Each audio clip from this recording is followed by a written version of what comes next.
Hello and welcome at Book Lovers Companion. My name is Edith and the chattering teacup will be soon back from her health resort. The PAs keep me busy and our dear CEO is enjoying one horizontal life pause after the other. Well, at least one of us can do that. But here with me from across the pond to talk about her fascinating book is author Francine Ehrenberg. Hello, Francine, and welcome at Book Lovers Companion. Oh, I'm so excited to be here. I really appreciate it. Thank you. You're I'm ready to most dive welcome. You're most welcome. It's lovely to have you on. And we have chatted before this via Zoom a while Yes, back. that was before you read the book.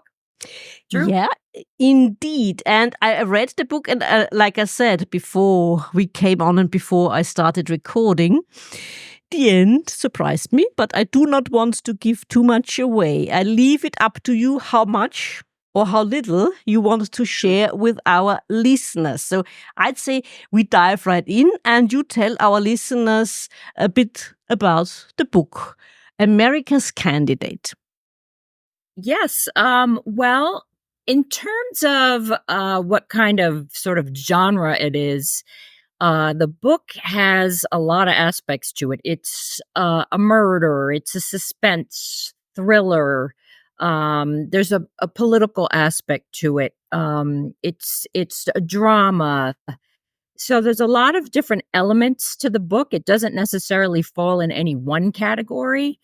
But as far as plot wise, it's really about this woman, Annie, and her fiance, Amir, and also her father, Ben Martin. And it's about an idea that they come up with that, not to give too much away, but that would change the political landscape and just the whole voting system, the way that it runs now in the United States. And so Annie and Amir, when they come up with this idea, they have to go to Annie's father, Ben, who happens to be a high level CEO programmer at one of the largest broadcasting networks called the Paz Network. And they have to go to him and try to convince him to air this show on the network. They take it to him, and then he also, in turn, has to convince his other cohorts, the other employees at the network, that this was something that should be done and would be beneficial to the network and really to the country. And so a large part of the book is just that whole trying to convince everyone.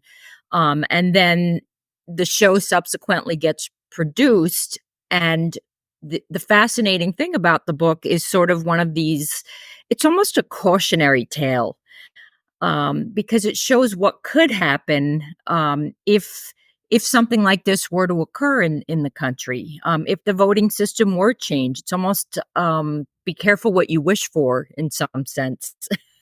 I don't know whether it's a good thing or a bad thing. I guess that's up for the reader to decide. Yeah, absolutely. And like you said, it's a multi-genre book. And I've written down crime fiction, I've written down suspense. There is more to it. There's also the relationship part. And for me, what's in the book, you mentioned it in your description. It's about the role of the media in the United States. It's about the role of politics and how politics is handled. But for me, there's also another aspect in your book which I found interesting. It's work itself, work ethics. Because Annie is someone who defines herself, in my humble opinion as a European, way too much about her work. Yeah. She lives to work and doesn't work to live. I mean, yeah, that's so true. And I think a lot of people, a lot of professionals fall into that. Even, myself as an attorney, for very many years, I kind of defined myself by my work, and I was a prosecutor. and which is where I got some of the ideas, I think, for Yeah. a lot of the, the money laundering and the criminal aspect to it. But really, I was so defined by my job, and I was never in the position that my character Annie Mm. was, where she was out of work for a while. But for her, it was such a desperate thing not to be working, and that took such a horrible toll on her. And she did see sort of her career as her life, Mm. and that's something that a lot of people, I think, deal with, and a lot of people can relate to. I think a lot of readers will recognize themselves in many aspects to Annie's character. Mm. And also the relationship part is also interesting.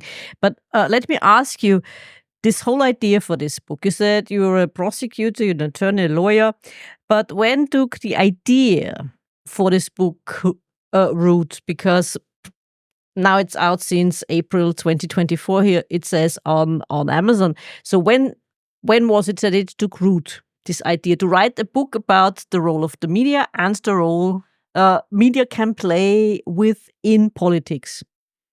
Yeah, I think sort of the idea of media and politics probably came to me the summer before this year. I'm a trustee on this board of this program called the American Legion Jersey Boy State. And so kids who are going to be seniors in high school will come to this amazing program, and they learn everything there is to learn about politics, how voting happens, and that whole thing. And I think while I was there, I thought a lot about, like, what if there was sort of this TV show that could change that? What if we change? What if it wasn't the way that it was in the United States? So I thought about that, but I still hadn't thought, oh, I'm going to write a book. I think it was right before New Year's this year. I'm retired now, and I just had a little bit more time than I had in the past, when I was working essentially 24 hours a day. And it just was my New Year's resolution. I said, you know what? That idea that I came up with, what if there was a television show? I'm going to put that into a book, and I'm going to sit down and I'm going to write it. And January 1st came, and I sat down at my computer, and that's what I did. I just nonstop just wrote and wrote and wrote, and it literally just flowed out of me, the whole idea and the character development. When I first started, I didn't even know who the characters would be, how I would develop it. I didn't know I was going to put a murder into the novel. I just let it sort of free flow, and it came out to be like better than I ever could have thought that it would be. So you said the characters, they weren't that clear in your head when you started out writing the Not books. well, So that means basically there was the plot, the idea, yeah, and yeah, during your writing process, your characters became more refined. Let's put it they that way. did. Yeah, initially when I first said, okay, I'm gonna develop this one character, Annie, I thought that she was just gonna be the main character, and I would just go with her throughout the whole book. And then after I got to the first or second chapter, I decided that it would be very interesting to obviously add other characters, Mhm. but to maybe make the other characters' thought processes something that whoever reads it could also understand and connect with and learn from and get into. So I ended up not knowing I was going to do this at the time, but ended up making each chapter from the three main characters, each one's point of view, one at a time. And so you could see how each one viewed the world sort of separately from the other characters. And again, that was just something very spontaneous that I never knew I was going to do until I was in the middle of doing it. Yeah, So, that's something else that struck me in your book was, like you just said, you have each chapter from a different person's point of view. Not only yeah, that, but you took it even further. You used first person narration for each character. yeah. I Was that really also wanted. the idea from the beginning? Nope. Again, when I very first started, it was gonna be Annie, and I actually had it in third person. So, Annie went and, opened the door, or Mm, Annie did this, or Annie thought that. And then when I finally said, it would be much more interesting if I really let people I felt you couldn't understand the connection between the people unless mm, you heard it from their own voice. And mhm. so I went back, rewrote the first chapter, and then from then on did it from first person from that person's perspective. So you could really get sort of the tension between the Yep. characters and the feeling. I felt I could relate that a lot better by doing it that way. So you really would be in the mind of Ben Martin or in the mind of Amir as he's thinking and talking. And I just thought that that would be more fun on many levels. Yeah, and we can all relate to Amir's thoughts about his boss, don't we? Yeah. We all Yeah, know such people, don't we? we do. We know a lot of Amirs, Oh, except yes. we don't know that who he is really until the end of the book. And in Exactly, and fact, you actually didn't really know him. If you recall in the book, that's not even really his name yeah. technically, and also I never gave him a last name, and I did that intentionally. Um, but so it's he's someone in some ways you never really know. He's like a ghost. He's who is he? It's Yeah, part of the exactly. prospect of the book that I love. I in the back of the book, I put all these Mm. book club questions Yep. because as I was writing I kept even to myself, I kept thinking, "Oh, this is so interesting. I wonder what other people would think about this personality, or if I do that, or if this happens." So every time I would think that, I would make it into a book club question. And so I think to me, originally I thought Annie was going to be the most interesting character. And by the time I got to the end, I was sort of in love with the character of Amir because I just think he's fascinating and so different and just so interesting. He is indeed, and at one point I was rooting for him, to be honest. What does that say about me? I don't know. You're in trouble now. Yeah, exactly. And like I said, I mean, you thought Annie was the most interesting character, although I have to agree, she's not really. I mean, she is interesting in her own way. Really not. Yeah. How she copes with the fact that she was fired or laid off after the Yeah. COVID pandemic, how she copes or doesn't cope with that. Also, her Yeah. coping mechanism is a bit Yeah, she's got her hidden problems for sure. indeed. And uh, before the end, before we learn about the twist, what I thought about, like I said, of Amir was, okay, I'm going to root for him. The idea is splendid. Let's do it. Yeah. Whatever it is. He was very into it. He really Yeah, wanted this idea to to work on many levels. yeah, absolutely. And yeah. And it's funny because and it would be interesting for me at some point to talk to other authors too about this. Mhm. I always wonder with authors, is there a part of you that's, the author writing it that's in the character themselves or in any characters in the book? And if I think about that from my own perspective, I would say there's very little bit about me personally that's like Annie, solely in that I did connect with how I wrote how desperate she was Mhm. at one time to be able to work and do her passion in life. Um, with Amir, I didn't have that much in common other than that, if he's passionate about something, he is going to go for Mm. it. And probably that relates to me.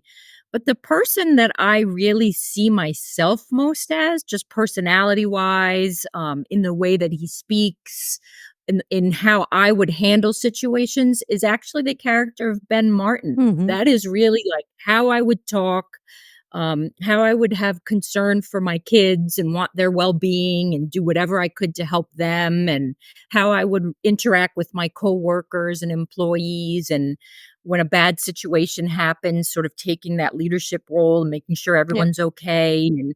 And at the part of the book where he's very angry and he wants to address the public about what's yeah. happening with the show, that's like my voice speaking through Ben Martin.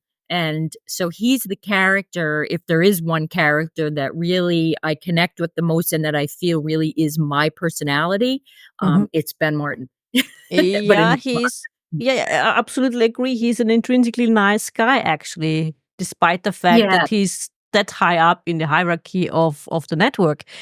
He yeah, kept the nice part of his personality, so to speak. true. And that's something Exactly. that's a feat in itself, come to think Yeah, of, you know, how backstepping I absolutely. suppose this business can be. Yeah, That also brings me to the question. Now that you mentioned his speech he had to give during the broadcasting of this show, America's yeah. Candidate, what do you personally, since it came from media and politics and so on, the role of the media in American politics? I know it's a tricky question, but what are your thoughts, besides the fiction you created? I think that most myself and probably most people think that the media can be very dangerous, and have a tremendous impact, on politics. That news reporting really has changed a lot, at least since from when I was a kid, where it was all just strictly factual. This is what happened. Someone drove down the street, something happened to them, and it was all just facts, facts, facts. And I think, as I'm aging now, and the way things are now with the media, there's a lot of opinion and agenda, that's now incorporated with the American media, and it has a huge influence on politics, on what people think and how they perceive things. And I think it's a dangerous thing, and I think that's one of the reasons why I wanted to do this book as well, is to let people understand, like, if this continues to get out of control with the media having such influence, like, this is a precautionary tale of what could happen. um and it's could be very scary. And so let's do something now. I don't know what exactly, but to control the media, or to just make sure that it's fair, impartial, factual reporting, and that the news is treated fairly. Mm. So I think that's just sort of my sense. And what about the influence of social media? When you look at platforms like, let's say, TikTok or X, Twitter, whatever, Mew, I like to call it. Um, Lots of people get their only information from platforms like this. Not so much from the traditional media, but from short videos that, of course, cannot tell the truth at all and are Yeah, and not supposed to tell the truth, maybe, in a way. Um, the dangers are great, I suppose, or as we can see when you look at what absolutely. happened in the United States It really is. specifically. It can be scary and dangerous, and so much influence. And like you said, that some people don't even realize they're being influenced. It's like psyops, like psychological Mm, operations, mm, which I studied in the military. I also was in the military for 12 years, a major in the Army JAG Corps, but I also took courses at the JFK Special Warfare Center in school at Fort Bragg, as a civil affairs officer.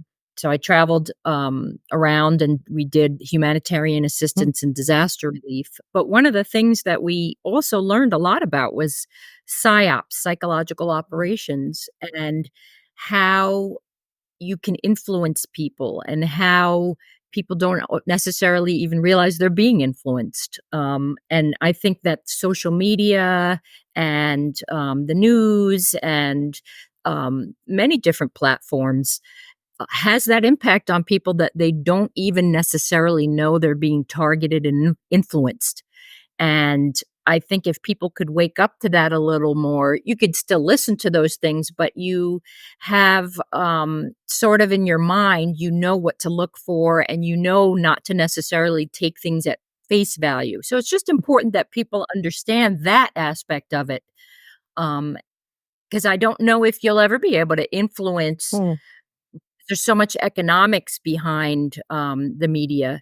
Yeah. They're there to make money, and they wanna, do whatever sells in some respects. So whether just by morality you can change the people who are doing that, I don't know, without also changing their economic aspect to it and what they're gonna get out of it economically.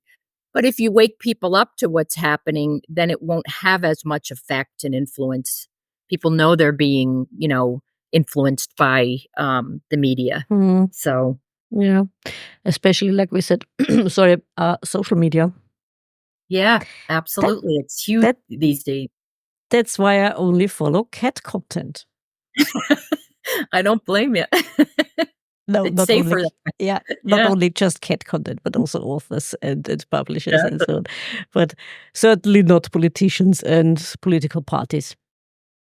for Uh, sure. well, I mean, that's how people end up that, as the book shows that when people have different opinions, unfortunately, it's not always addressed in a healthy manner, yeah, where people have, nice discourse and have the yeah, freedom to exchange differing ideas. yeah, And unfortunately, it can become violent yeah, and people won't even hear other ideas or won't listen, and I think the book shows the impact of something like that happening. And I could realistically see that. It does happen even now where people just are so divided in their beliefs yeah. that can they come to a common ground? I don't know. Yeah, and especially when you think of debates between candidates and the media, they staged it. Let me put it that way. From my Yeah. perspective, it is like a show. It happens like a show. When we look Yeah. at the United States, and they have this role, you have this moderator who doesn't moderate, because when questions are asked and answered in a way that is left unchallenged, then one wonders, then why are you here? It is your role to challenge an answer that is completely uh, Yeah. illusional. Yeah. I mean, part of the problem, I think, also is when these debates occur, at least the presidential debates, I mean, they have maybe an hour on television and like once or maybe twice before the Yeah. election. And that's it. You don't really get to Mm. see it again, or you don't see it beforehand and Yeah. you don't get to Yeah. hear more debating afterwards. It's only, Yeah. those limited times during the election. So, they get up there and they make a show of it Yeah. rather than have nice political discourse. And it's sad because it becomes so demeaning, and they're up there and they're just knocking each other out and and you don't see like the type of decorum that you would Yeah. expect really from a political candidate. You would hope that they would hold themselves with pride and speak in a respectful manner Yeah. and respectful to the whole political system. But that doesn't always occur. And No. I think I see it getting worse as the years go by. And Mm. I'd like to see it maybe in the future, if like my book shows what could happen if we let it all continue to get out of Yeah. control. Like to see it pulled back and have just meaningful talk like adults, speaking, in a nicely to each other, and you could hit all the tough the tough discussions, but do it in a way that shows your character and Exactly. Yeah. integrity and like that. In a dignified manner. Absolutely, that's the bottom line. I Yeah. mean, don't mention a hairstyle, a dress style. It's not the important No, thing. It's also something that right. happens here in Europe quite often when you listen to other people talk about, the other candidate, or even like we said, the media. Why should Yeah, I care? Why should I care what this person is wearing? exactly. I It's just mean, ridiculous.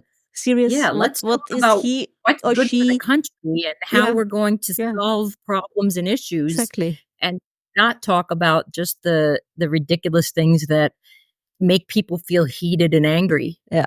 Yeah.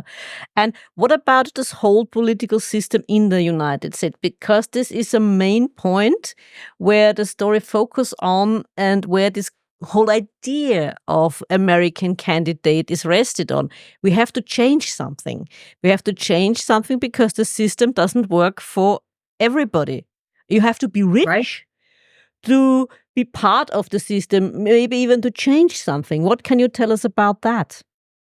I think that's a big part of the book. I think they discuss why they feel this show would be so important because it would finally give people who are in this country and a part of this country just as much as anybody else a voice and the ability to speak and to lead, because there are many people who would be exceptional, amazing leaders who have the wisdom, the experience, and the intelligence, but don't have the financial resources or capacity to be able to even think about ever running for political office. It really is, you have to be, a super wealthy person to be able to run in this country for political office at those highest levels. And so a lot of people who really would be good for that role, people who people could connect with and understand and have, again, that wisdom and that intelligence, integrity, honor, they can't run solely because they don't have the economic ability to do it.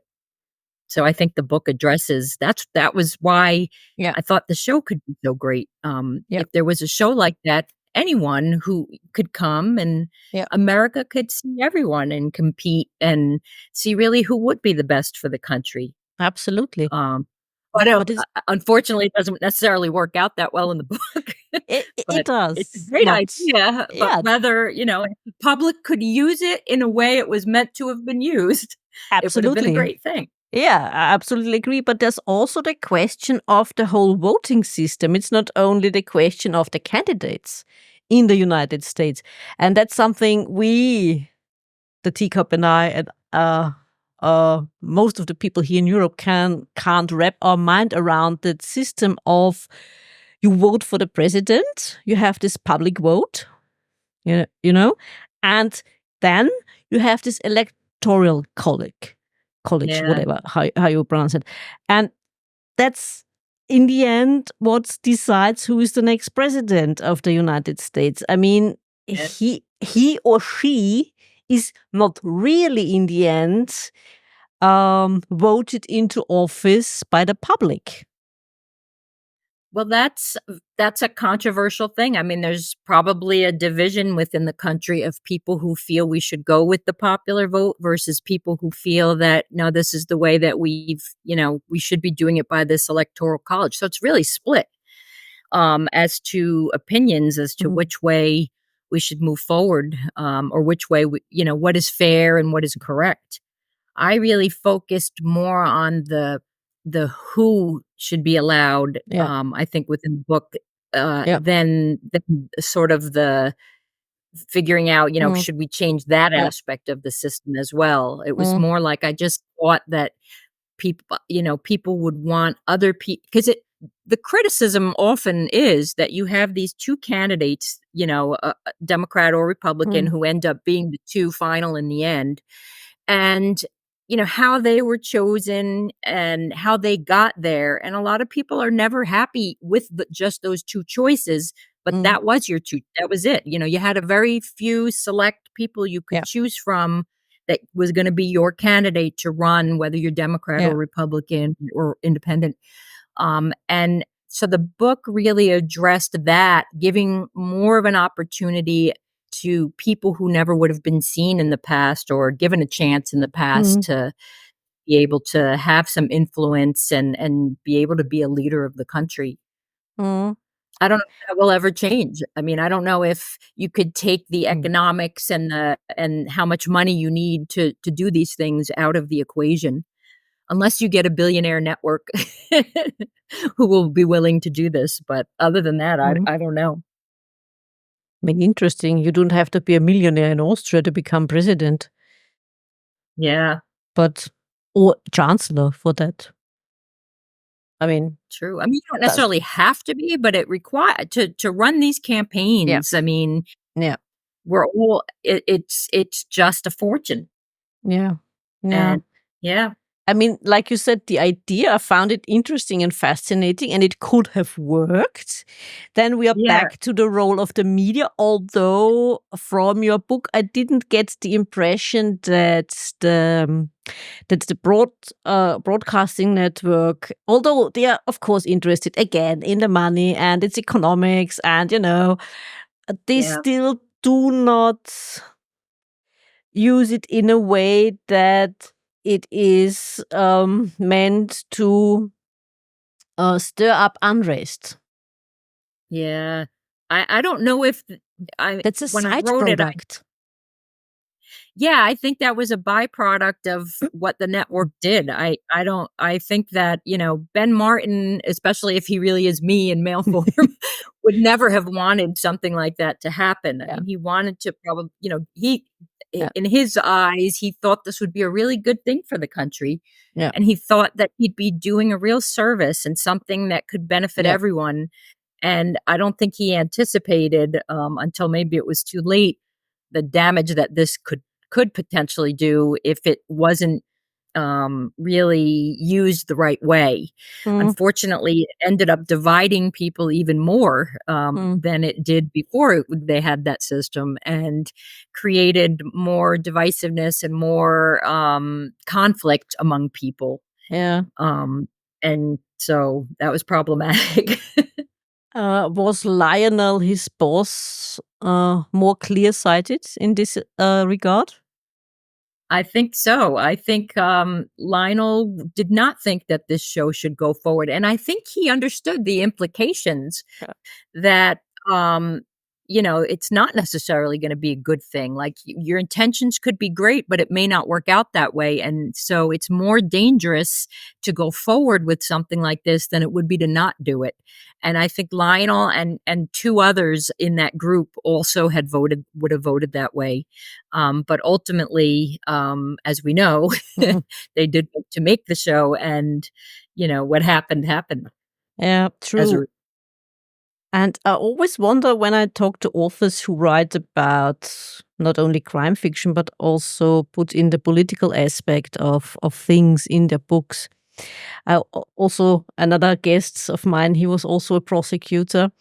And the question always is what kind of personality does one need to be exceptionally successful in this kind of job? Maybe the same character traits as a politician? You mean a prosecutor? For And example. yeah, I would say probably you do need a lot of the same character traits. I mean, obviously, to be both a prosecutor and to be a politician, you have to be somebody who's comfortable speaking to people. You have to it's nerve wracking, especially when you're a young prosecutor and you have your Mm, very first jury trial and you get up and they're all there staring at you and you have to speak. yeah. But you learn to be very comfortable with that because that's your job. But so Yep. you have to be somebody who's both politician and as a prosecutor, somebody who is very well read, who understands who's very reality based, who understands things like factually and Yep. um, and you have to be rational, a rational person, and really just somebody who speaks and enjoys talking and intelligent.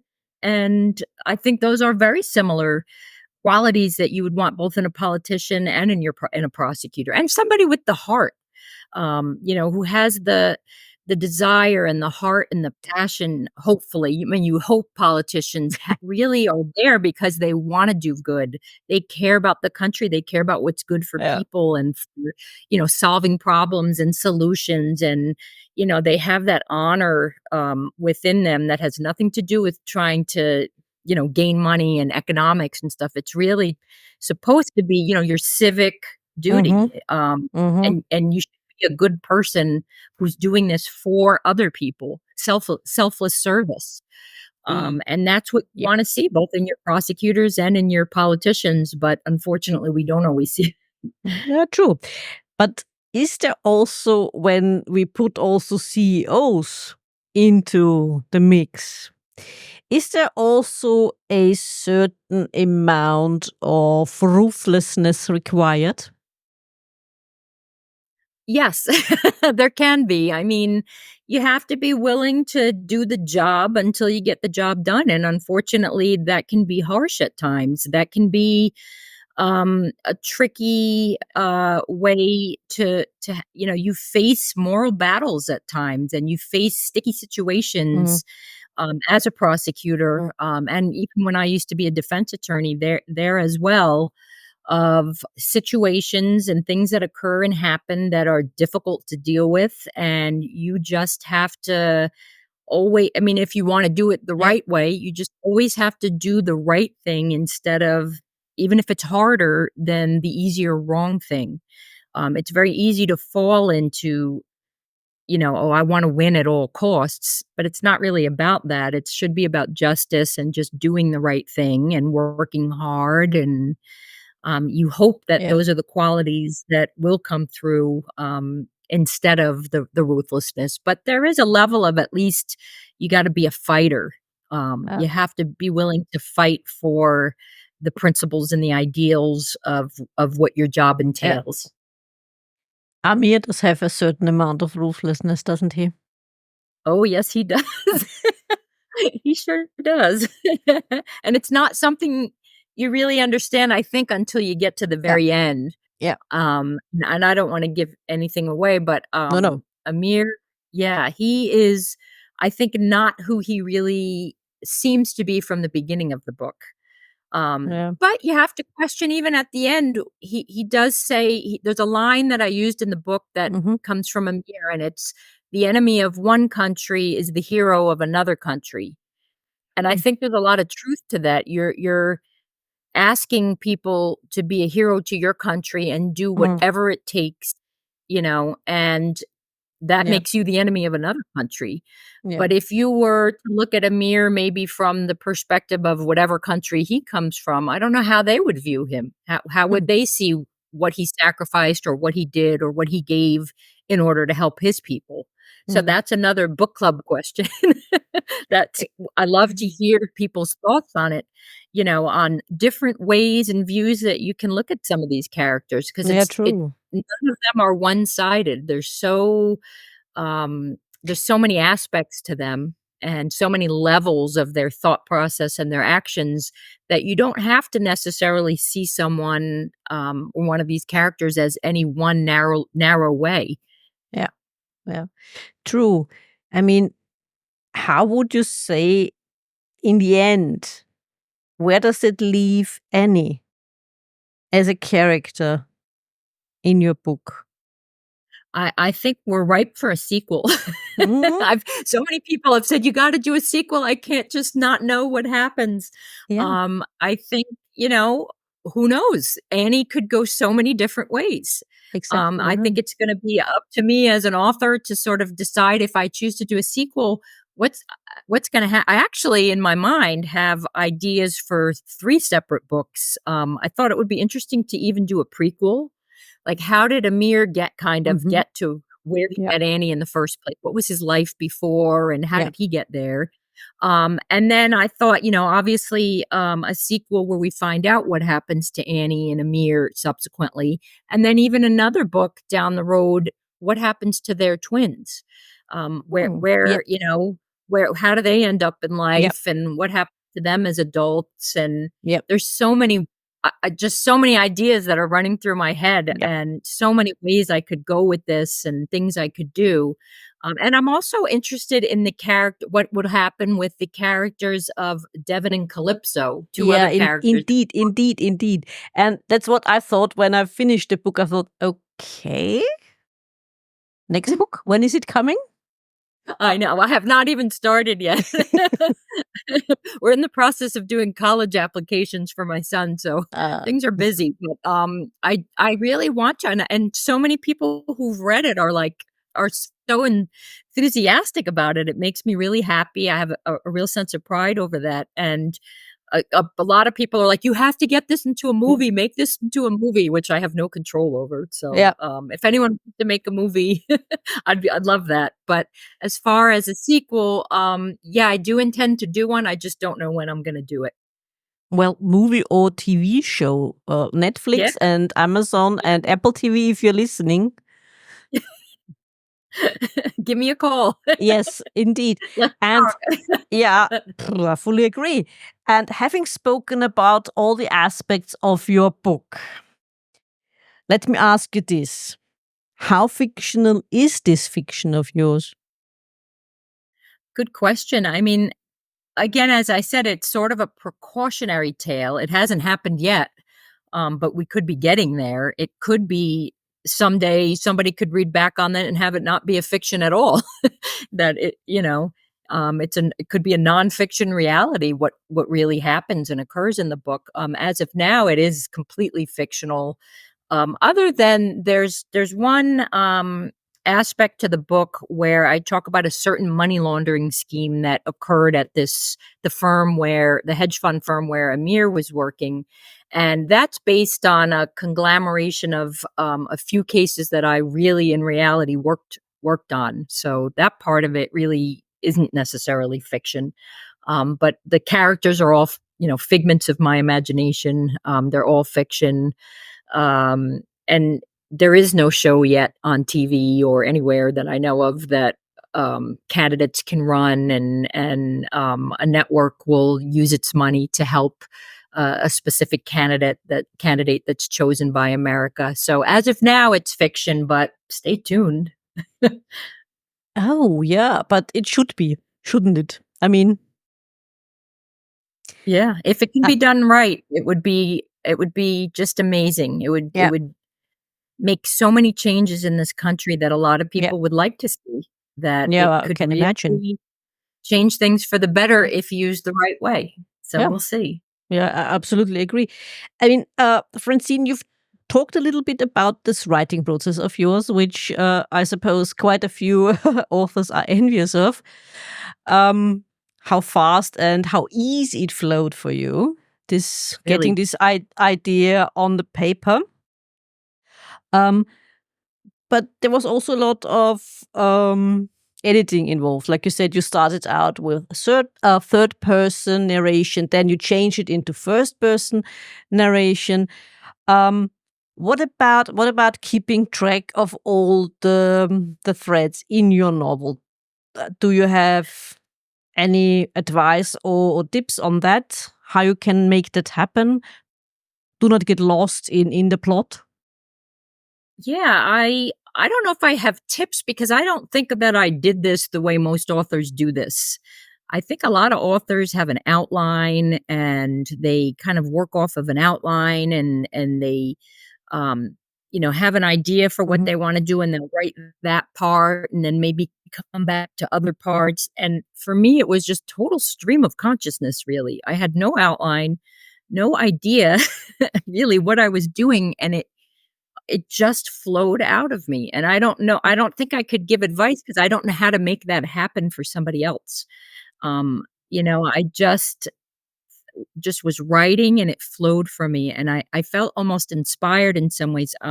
My aunt she had passed away about a year before I started Mhm. writing, and she was 95 years old, Adrienne Macha, and she was the curator of films at the Museum of Modern Art in New York for 30 years, a very artistic person, had won so many awards with her work on films nationally, internationally. She'd been knighted. She just is anybody who knows her knows. And she always encouraged me to write because I would write poems as a kid, but I'd Mhm. never Mhm. written short stories or novels or anything along those lines.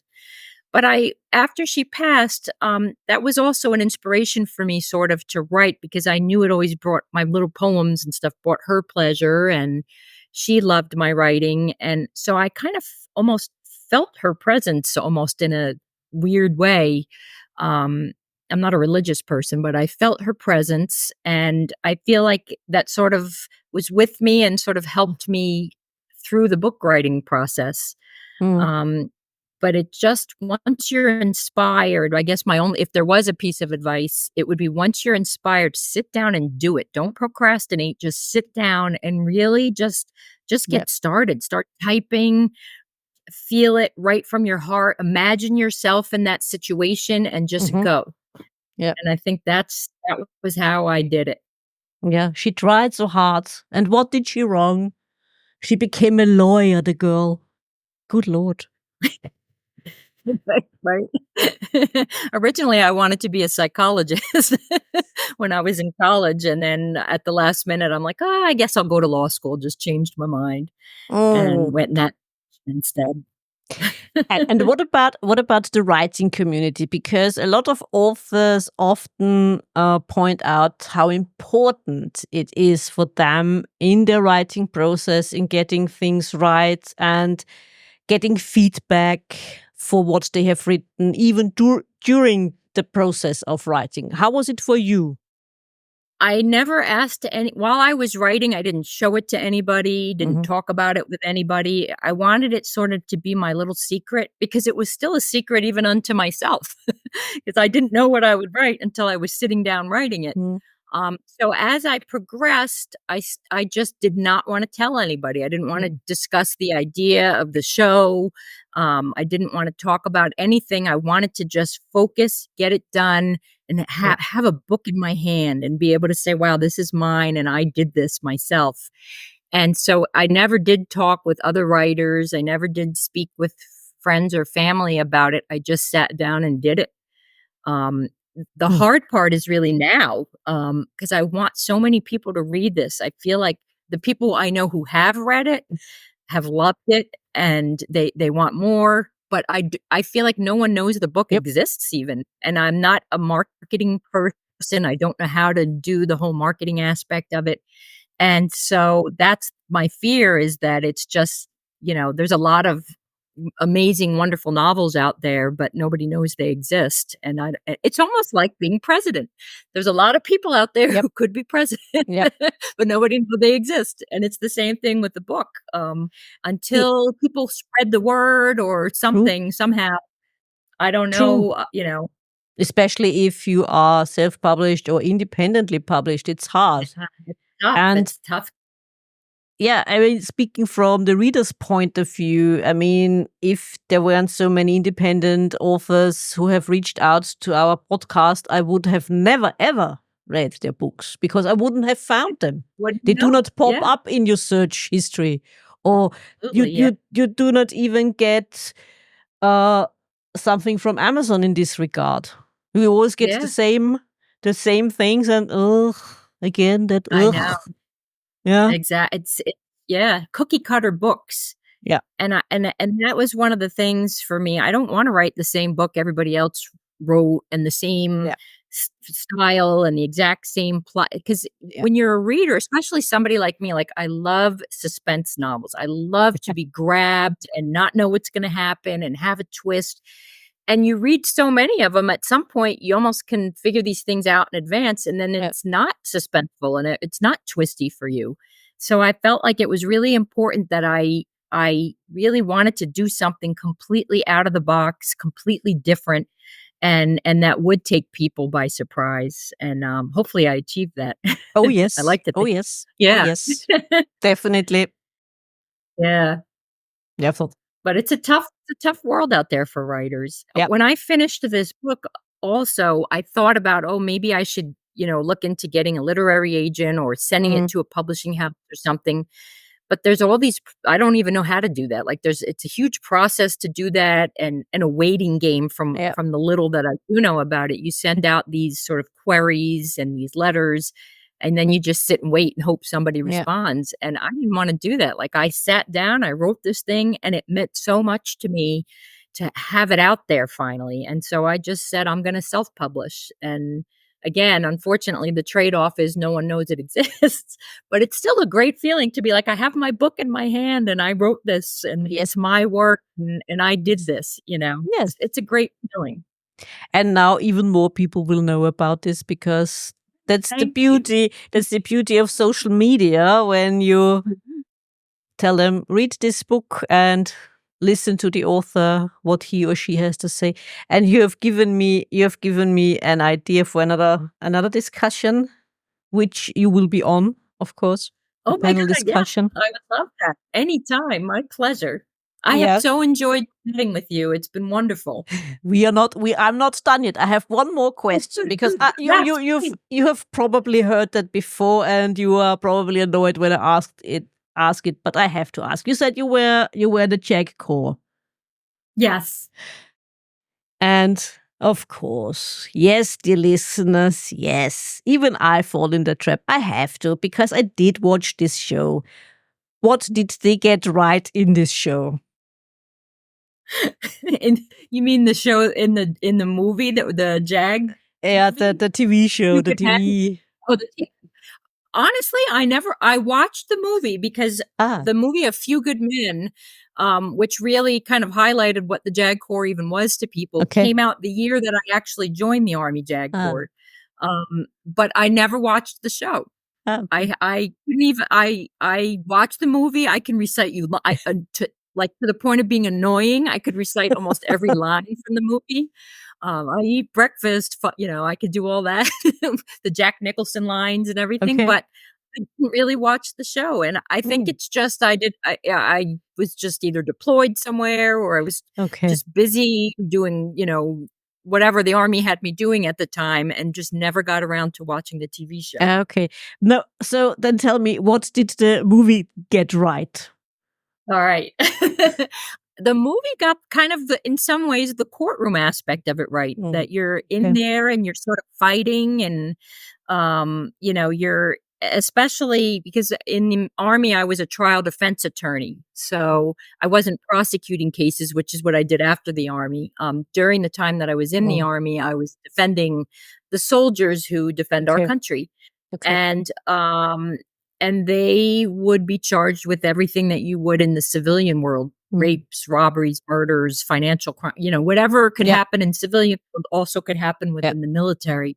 So it's very true that the type of lawyer you have to be in order to be successful, just like in the movie, you have to have the heart and the passion and the ability to advocate for your client. And I think that's what the movie got right, just being an advocate for your client. Oh, okay. I see.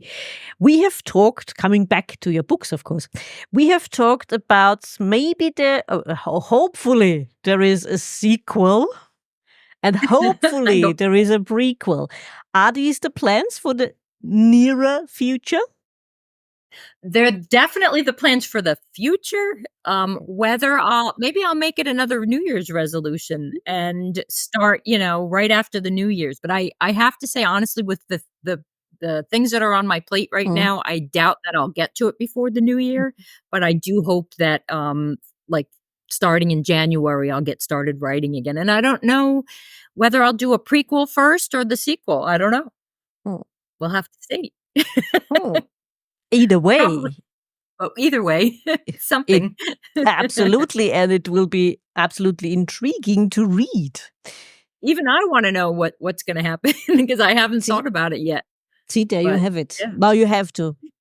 I have some idea. I do have Eh, ideas swirling around in there, and there's so many good ones, but I wanna do it justice and, again, kind of make whatever I do suspenseful and okay. not something that you see coming right away, and Mm, so I think, that's gonna take a little bit of a time, mm, but that's what I yeah. hope to do. Let it simmer. Yes, exactly. Well, splendid. Francine, is there anything else you would like our listeners to know? Just that, as I had said in the beginning, I just wanted them to realize that in the very back of the book, there are all these questions that would be great for book clubs. And just even if you're not in a book club, just to sort of at the end, after you're done reading it, to read through the questions so you can be sort of part of the wonder of the whole book and the thought process and wondering what happens and why this happened and what would I do in this situation. And I just think that the questions are very provocative and will really add to the just sort of joy of reading the whole book. And that's really all that I'd want everyone to know. Good. We couldn't answer the questions because then we would have given too much away, of course. I know. No, for sure. Absolutely. Yep. Absolutely. So, dear listeners, you have to read it. You will enjoy it. Believe me. Thank you, Edith. It's been such a pleasure. I feel like I've made a new friend now. Same here. Absolutely. And Francine, please don't go away. I will meet you shortly in the green room. It was an absolute pleasure talking to you. I'll stand by. Thank you. Good. Dear listeners, we hope you enjoyed this episode as much as my guest and I did. Please don't forget to like and subscribe. And we'll see each other again at another episode of Book Lovers Companion. Until next time.